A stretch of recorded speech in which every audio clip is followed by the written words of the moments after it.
A lot of people, when they see someone that's really successful, they think I should do what they're doing. But honestly, anything can bring you success. When you keep jumping from thing to thing that you think is going to make you successful, you're actually losing time that you could have actually been successful. I think when people ask me like, oh, with real estate, doesn't make a lot of money, X, Y, Z, but you could run a janitor department in a store and be very successful and make a lot of money. You see like now people with social media, they're doing YouTube and TikTok and makes them a lot of money.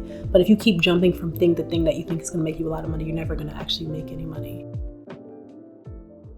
Welcome back to Unknown and Talented. My name is Jelan Abrams and I have a very, very, very special guest today.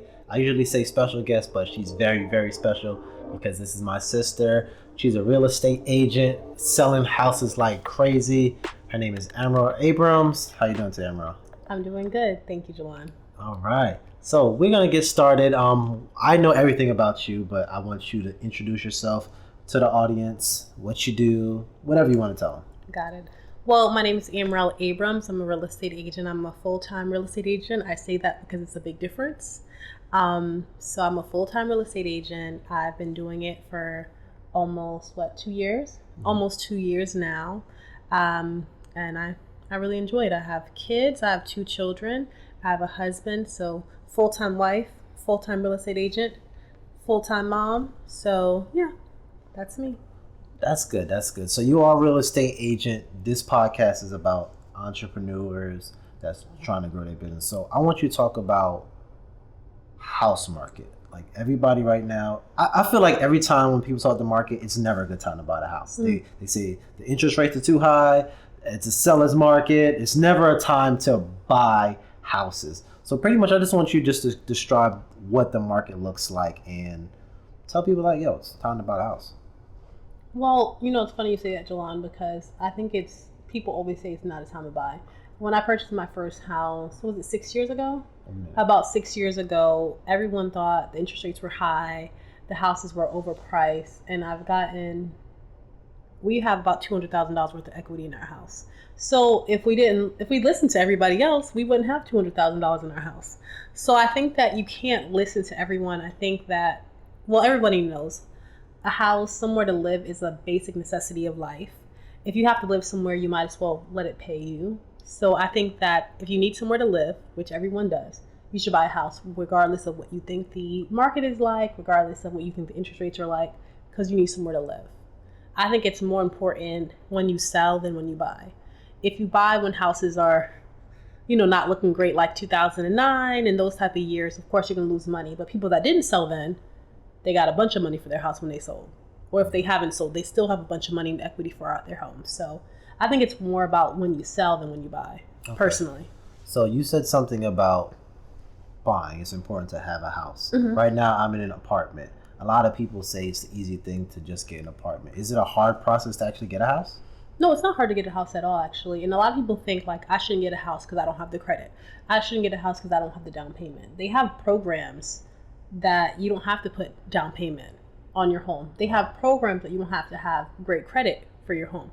The only thing about it is those programs usually don't combine. So it's either you got a credit problem or you got a money problem. So it's hard to get both, but if you have just one issue, you shouldn't have a problem. And then let's say if you need down payment but your credit is not greatest, talk to a real estate agent. They can have you talk to a lender that will tell you what you need to do to make your credit go up. Mm-hmm. So try to work on a plan. Don't just say it's never going to happen for me. Because if you work on a plan, you may be closer than you think. You may be just a year away from buying a house. That's better than you thinking you can never buy one. Okay. So I just say, just talk to someone, start somewhere, work on a plan to get you where you need to be.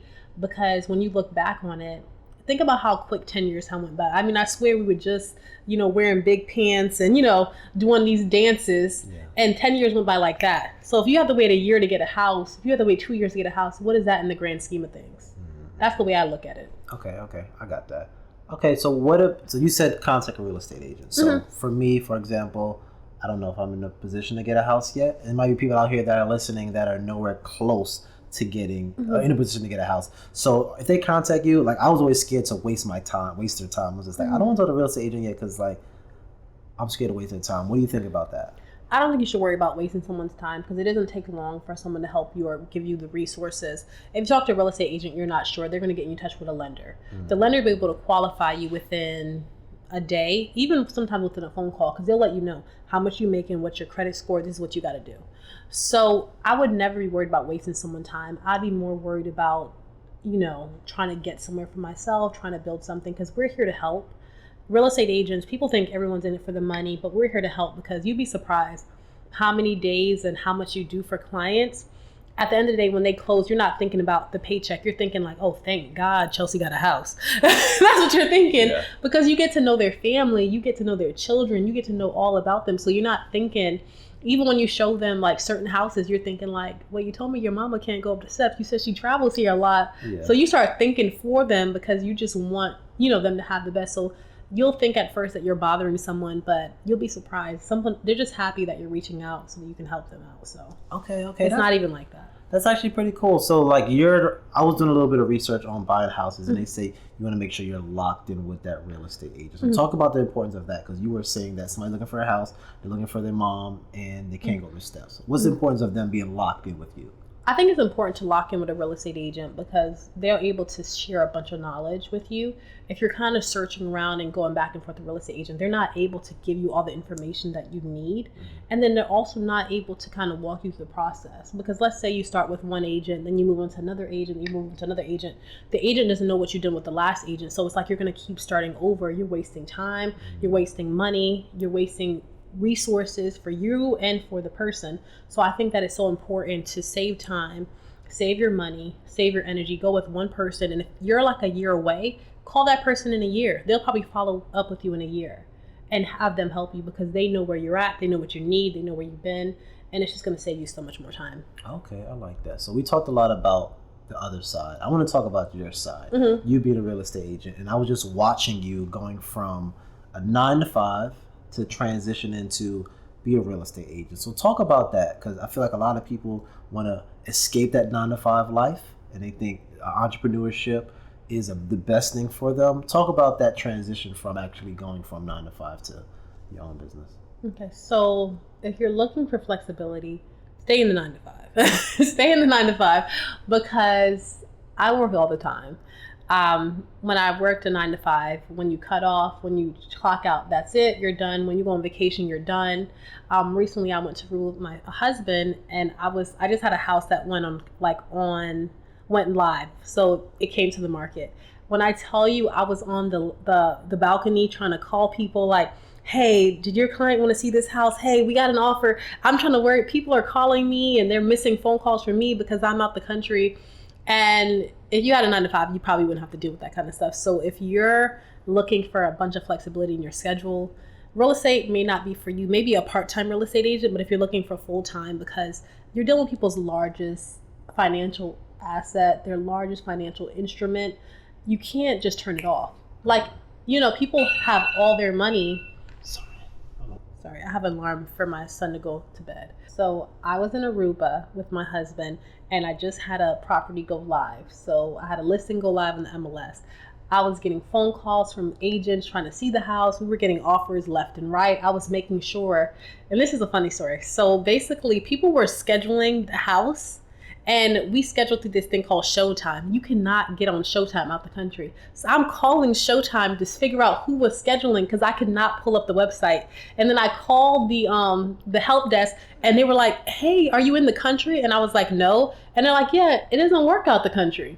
So I had to keep calling them, and they had to walk down and tell me the schedule. Then I had to let my client know the schedule, because if they would have never known the schedule, they wouldn't know what time to leave their house.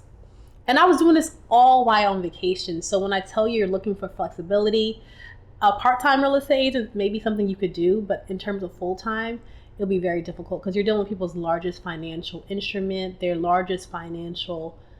So it's just, you can't just turn it off. You can't tell someone can't say, I'm letting you sell my $400,000 house. I'm letting you sell my $600,000 house. I'm letting you sell my $800,000, even $100,000 house. And you say, oh, you can't call me after 7. I mean, that sounds ridiculous. Yeah.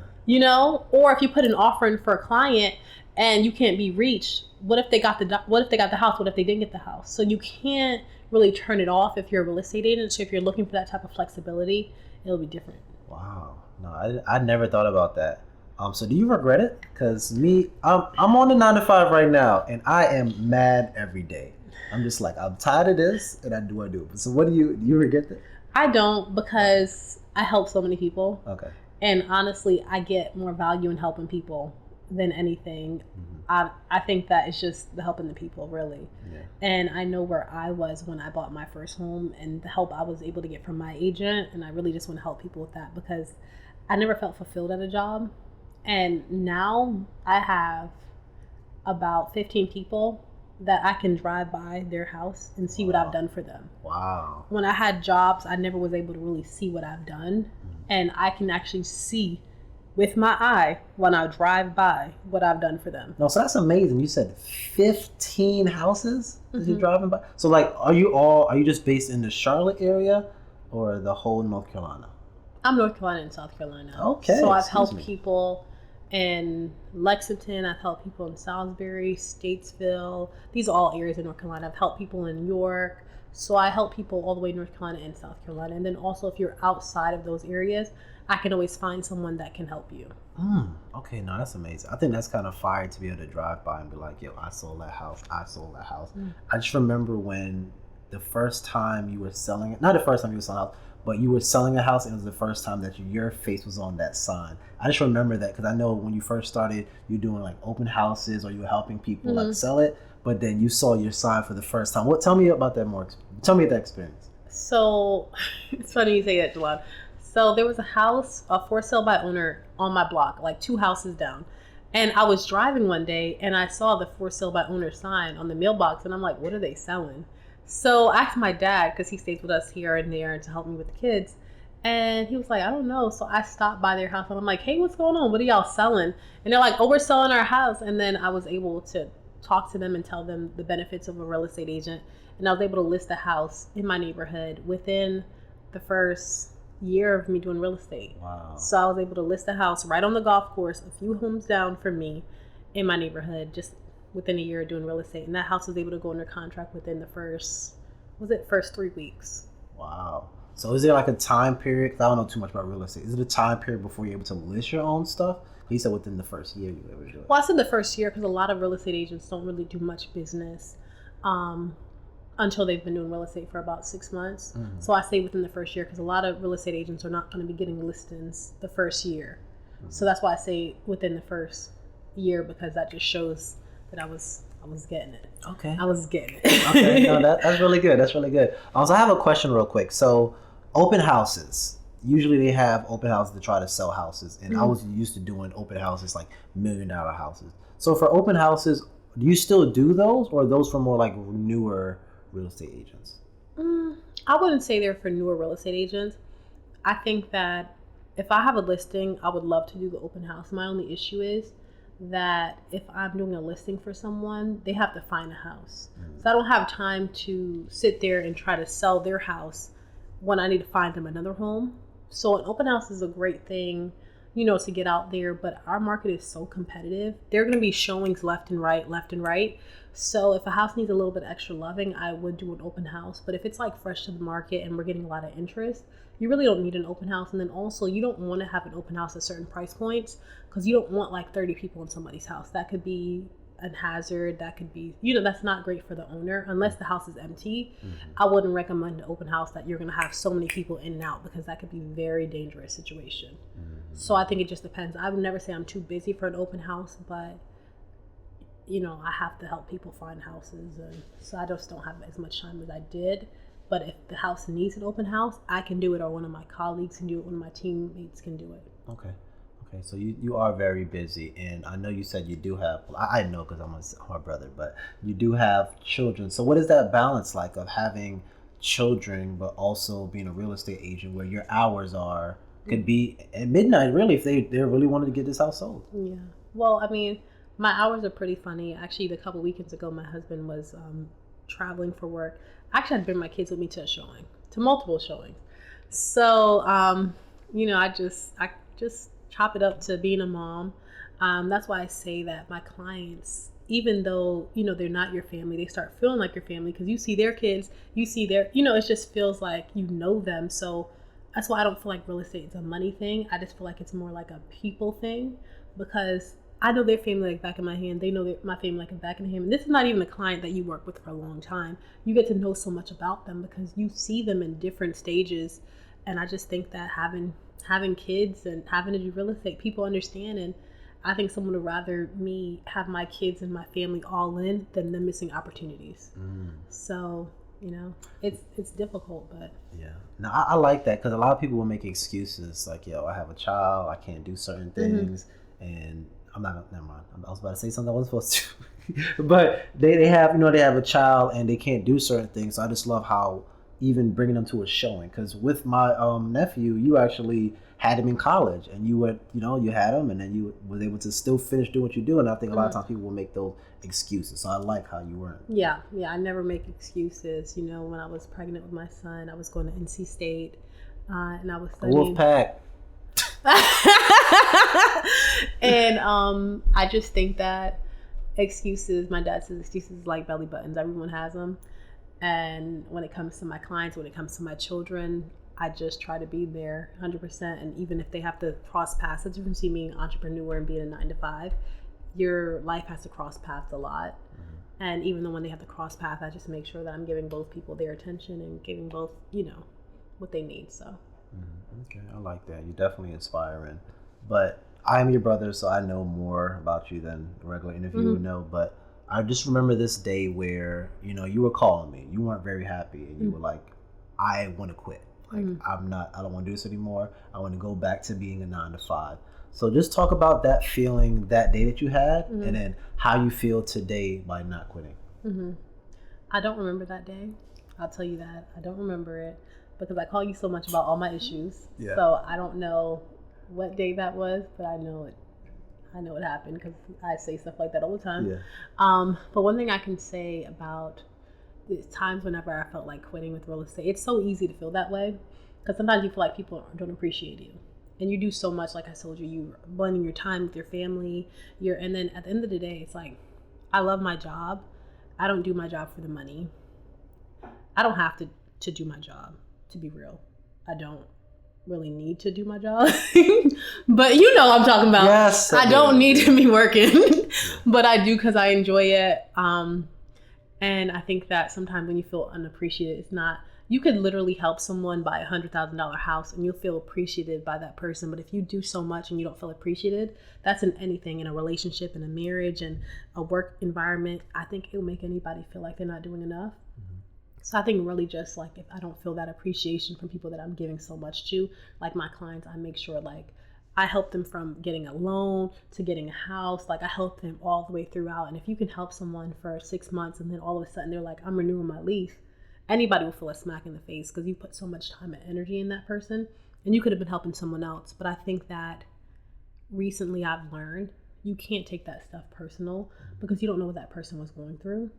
They may be telling you they're renewing their lease, but they could be telling themselves that like, I can't do this. And there's nothing you can tell someone to make them feel like they can do something like buy a house.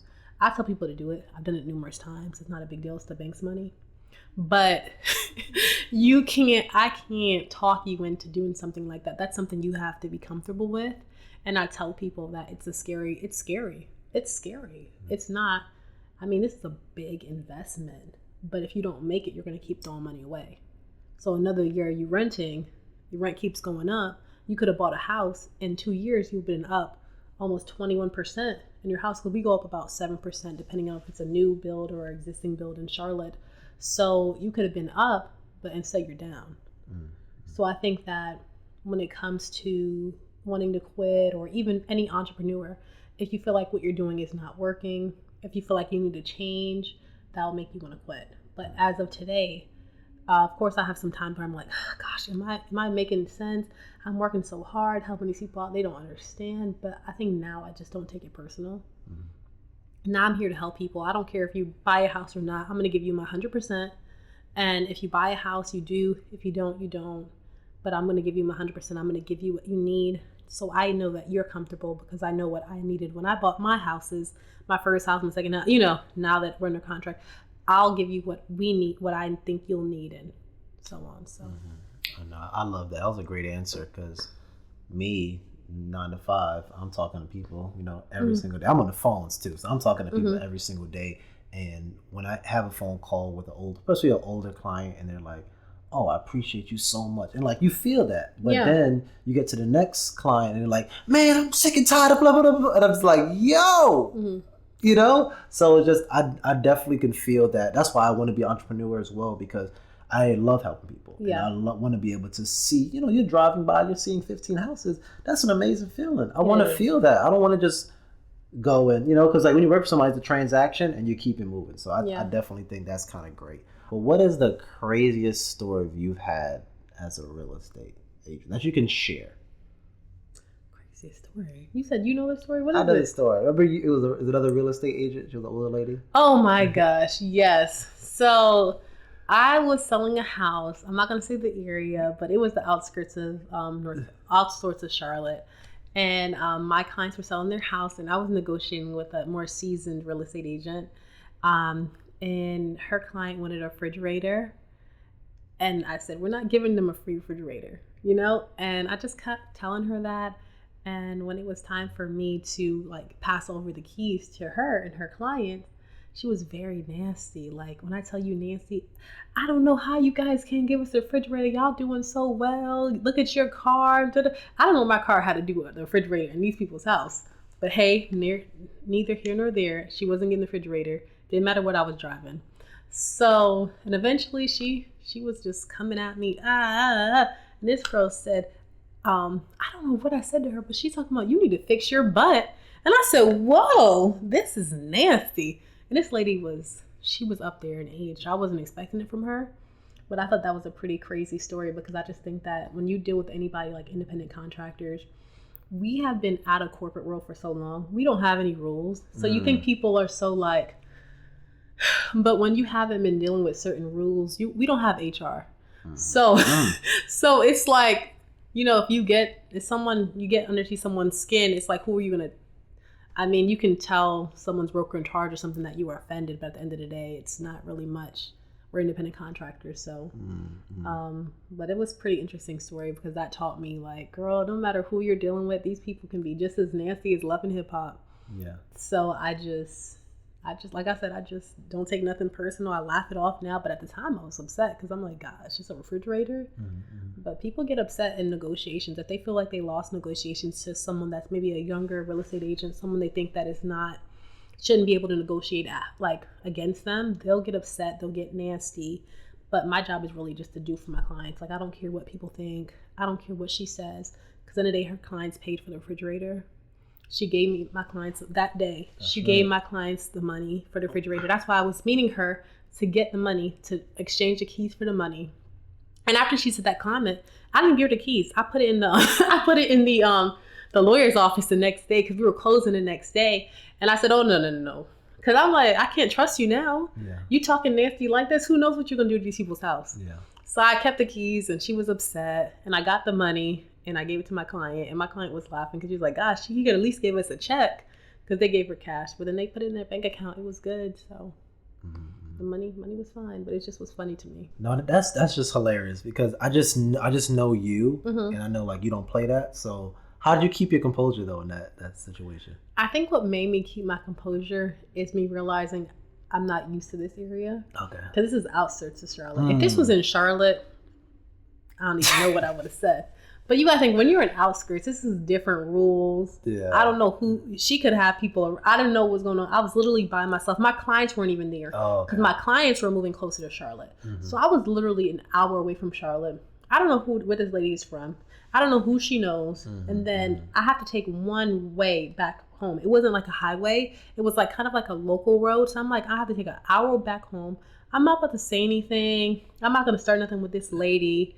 So I just really kept my composure. I even remember saying, like, you're a beautiful person, but you're acting real nasty. Like, I literally said that because I'm like, I'm not going to get her up here. I'm like going to keep her as low as possible and just got the money. But I just tried my best to remember, like, you're not familiar with this area. You don't know this woman. You don't know her clients. Her clients weren't English speakers, but I didn't know if they were friends.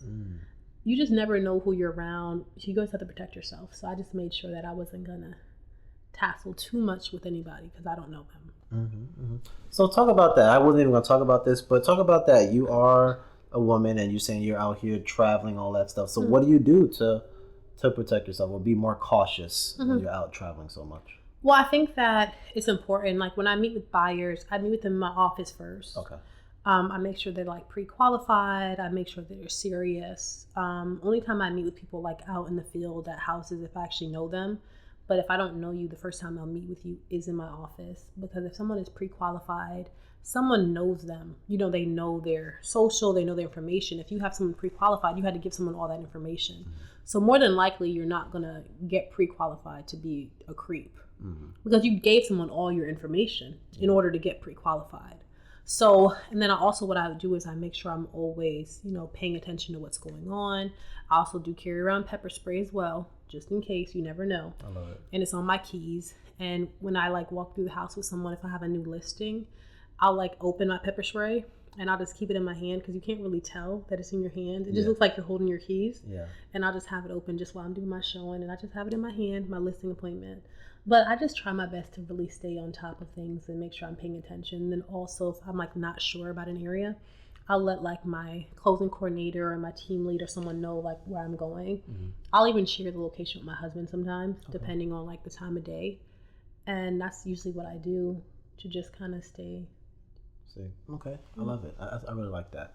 I just want to move into something because I admire your hustle. I know that you're in a hustle. You can go after anything, even doing the test for the real estate agents. You failed the first time, and then you said, you know what, I really want to do this, and you went again and did it the second time. So talk about where does that hustle come from of I'm not going to take no for an answer.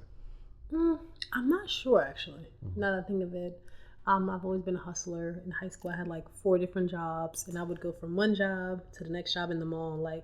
One day, I just was I'm going to get a job. So I took my resumes. Mind you, I don't know what was on my resumes to even get a job because what would I have on my resume? I never had it. Oh, you know what I did? I put my clubs on there because I was in the Raleigh Youth Council. I was the president of FBLA, Future Business Leaders of America. So I put my clubs on my resume. Made a resume, and I went to all these stores in the mall and ended up getting a job at Perfumania, that was right here, Victoria's Secret right here, Aldo right there. And I worked all 3 of those jobs during the holiday season. And I was kept on at Perfumania and Victoria's Secret. I didn't get kept on to Aldo because I did not want to work there. Getting them shoes was tiring. Yeah. So, and I think it just probably just always working, always doing stuff. And that kind of carried on into my school life. That carried on into my current life now. Just really always wanted to get things done and not want to stay stagnant. So yes, Amarel's a hustler. She actually hustled me back in the day. I'm going to tell this story. You probably don't even know what I'm talking about. But basically, she's my sister. So I'm sleeping. It is Black Friday, and I'm sleeping. I'm knocked out, right? So she's waking me up. She says, "Hey, can we go Black Friday shopping?" Absolutely not. Absolutely not. She said, "Oh, I'm gonna buy our sister, whatever." I don't even know what it was. I was I'm a sucker for that. I got up, I went, drove her there, stayed in the parking lot for an hour because Black Friday's crazy. She came back. Oh, guess what? I got a cell phone,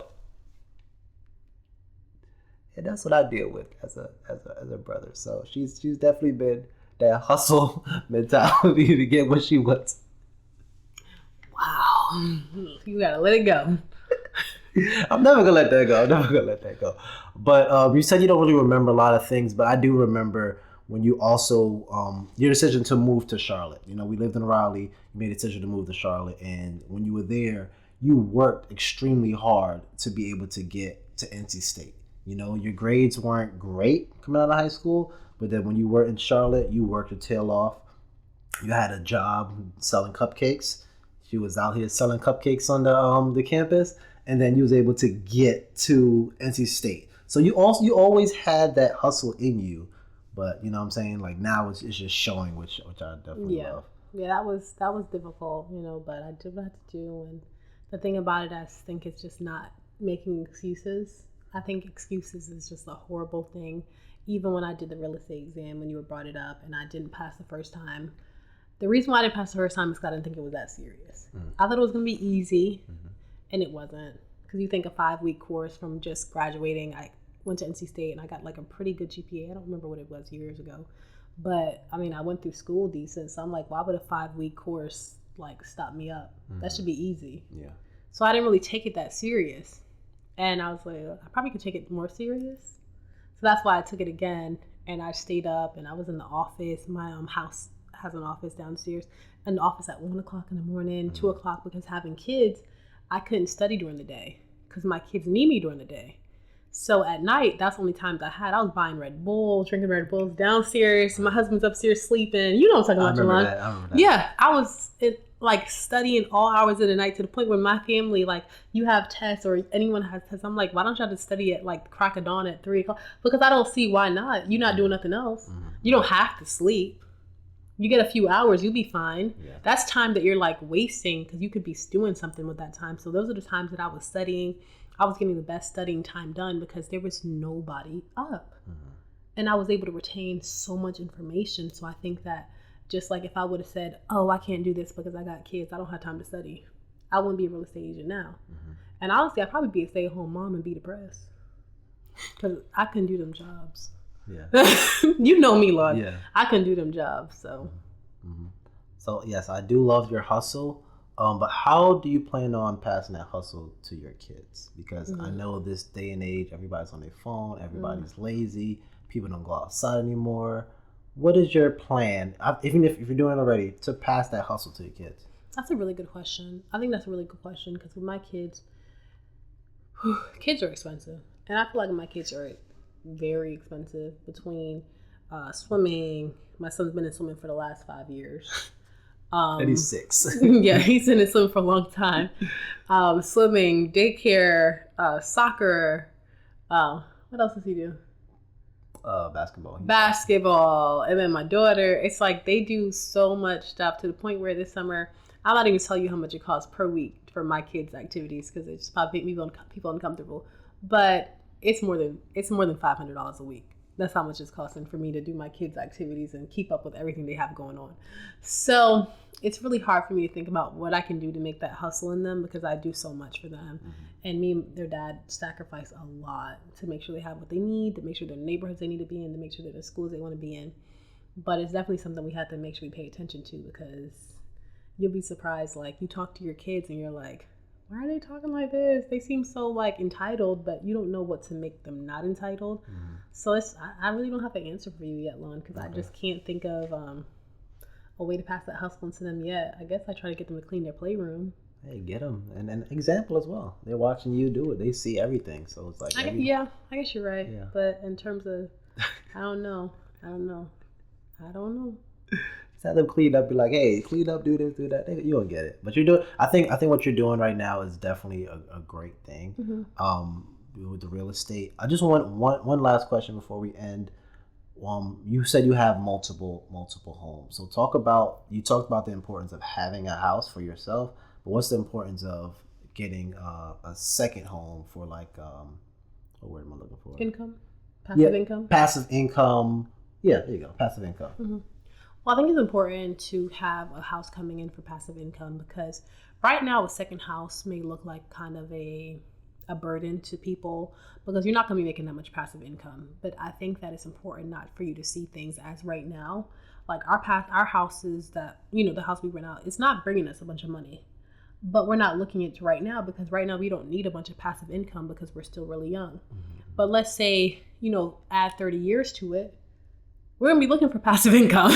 So I think it's important while you're young to make yourself uncomfortable and try to get as many properties as you can, try to find as many ways to make passive income, even if it's $100, $200 there, because when you actually need the income, it'll be there. Opposed to you depending on like a 401k or a pension just solely, we'll have that house if we end up, keeping that one or maybe selling it, getting something else or whatever, we're going to have that there because we worked on it now.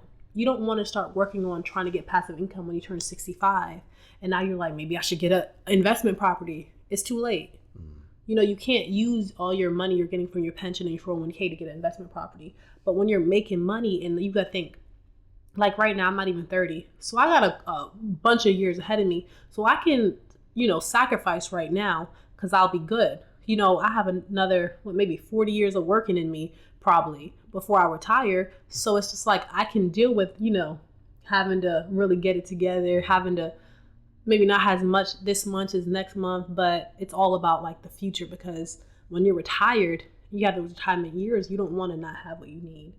So I think it's really, I think a passive income, it's great if you have a property that's bringing you a bunch of money a month, but that's really not that realistic. But even if it's bringing a few $100 a month, that money is going to be a lot when you need it. So that's the way I look at it. I love it. And also, I just totally forgot you actually were Airbnb in that house at first. And so let's talk about that. I kind of want to end the conversation, but like I'm just remembering so many things because everybody thinks it's like, oh, buy this house, turn it into Airbnb, and they feel like it's so easy. Talk about what you had to go through to Airbnb the house. So basically, I had a baby. We were Airbnb the house, and we had Airbnb the house the whole first year because the house isn't by the football field. We're in Charlotte, so it's by the football stadium. So we were Airbnb in the house, and at that time, like we just bought the house, so we didn't have any extra money for cleaners or management companies or anything like that. So I was the cleaning lady. So I brought my daughter's Park and Play, which is a playpen, in that house, put it up. I would go there, clean the house. And then at that time, we didn't have a washer and dryer in the house because we just bought the house. And houses don't come with washer and dryers. Often they don't. So I had to go to the house, clean up. I would take the dirty blankets and towels and all that, and I would buy just white so I could put bleach in it. So we would just have white sheets, towels, all that. So I washed the clothes. I put a bunch of bleach in it, laundry detergent, so it could be real clean, real hotel-like, Yeah. And so I put it in the laundry room. It was laundromat. It was right there, maybe like 5 minutes from the house. I put the money in, let it go. Go back to the house, clean up the house. Go back to the laundromat, put it in the dryer. Come back to the house, make the beds. So I was spending at least, and the houses were booked. Every weekend the house was booked because people want to go to football games. So let's say my Monday, I spent the whole Monday at that house. Then I had to get back home because my husband was traveling a lot at that time. I had to get back home and pick up my son. So I would go out there maybe around, people checked out because people would stay Sunday. So people would check out like around 1 o'clock. I would go right after they check out, go to the house, clean the house up, do the laundry, get the bed ready, do everything I needed to do for the bed because then someone was coming to get on Thursday.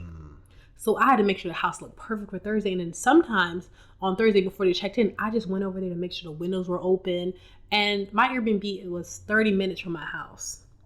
So it's like I'm getting it done. And we actually became super hosts thanks to me.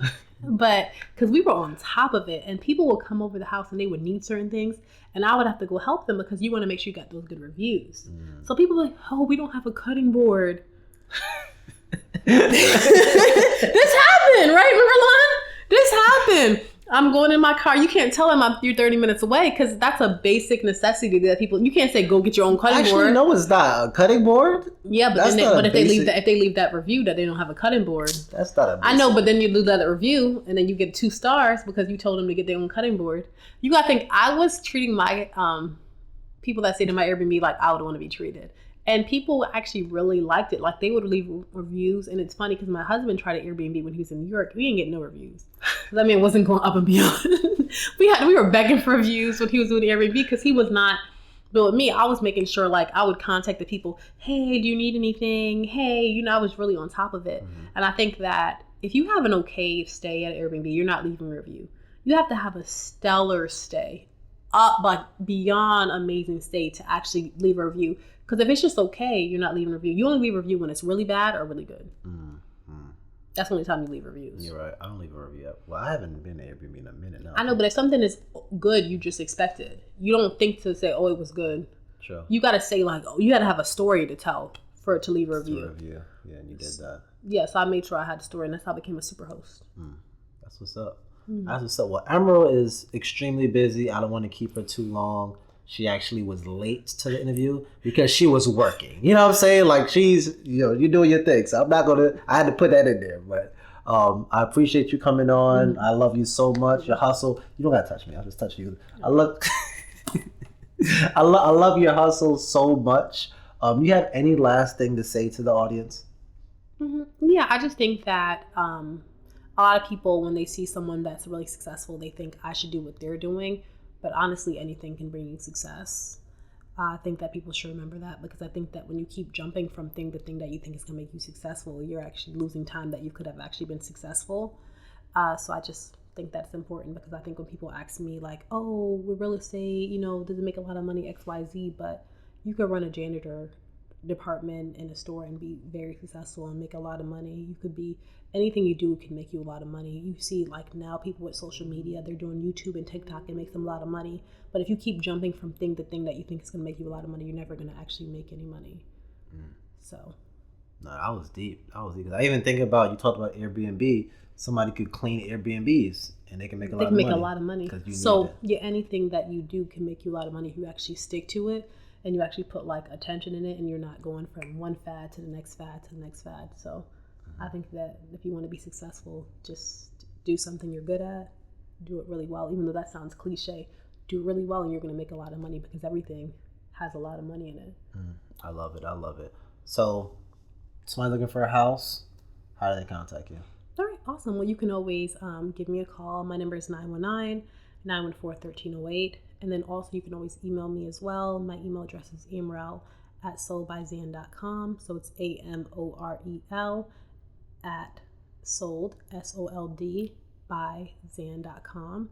And then also I can have Lon put the link down for my website if you need anything.